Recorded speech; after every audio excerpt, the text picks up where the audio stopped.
De la première à la dernière étape, Élan de la Ronde aura connu une semaine de rêve en sol abitibien.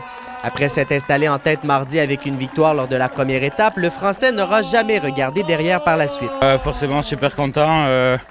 Dès lundi avoir le maillot, je savais que ça allait être compliqué parce que l'équipe allait devoir le défendre toute la semaine. On allait devoir assumer d'être le leader du classement général. Mais on est resté soudés, on a bien couru, tout le monde était solidaire, ils ont fait un super boulot. Durant la semaine, Élan de la Ronde aura signé 3 victoires d'étape, sera monté 4 fois sur le podium et il aura été en mesure de conserver le maillot brun tout au long de la semaine. Mais ses succès sont également dus à un excellent travail d'équipe. Ils m'ont fait confiance, toute l'équipe a fait un super boulot toute la semaine et ça s'est concrétisé. Après, bien sûr, il a fallu par moments protéger son maillot, c'est-à-dire aller dans les échappées, bloquer un petit peu les tentatives d'échapper et puis aussi notamment le protéger en cas de pépin mécanique. Donc les coureurs ont bien travaillé autour de lui. Bien sûr, il y a eu quelques ajustements à faire, mais ça a été vraiment un très beau travail. Derrière Élan de la Ronde, le Néo-Zélandais Oliver Scott a lui aussi connu un beau parcours.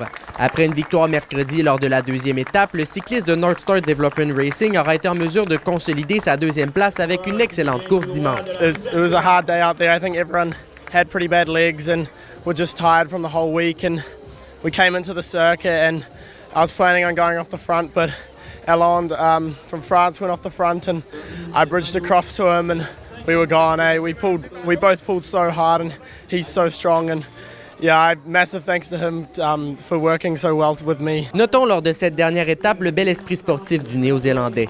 Alors que les deux meneurs au classement général avaient 3 minutes d'avance lors de cette dernière étape, Oliver Scott a volontairement laissé la victoire à Élan de la Ronde dans le but de souligner la domination du Français. He's one of the top French riders in the time trial, so I knew that he'd be strong in the TT, so massive congratulations to him on the win. Et mentionnons également la grande performance de Ben Morin durant cette semaine. Le jeune homme aura remporté le maillot bleu de meilleur athlète de première année junior, en plus de terminer 3e au classement général parmi les 88 cyclistes présents. Le Tour de l'Abitibi sera de retour l'an prochain pour une 55e édition, alors que Val-d'Or sera de nouveau la ville hôtesse.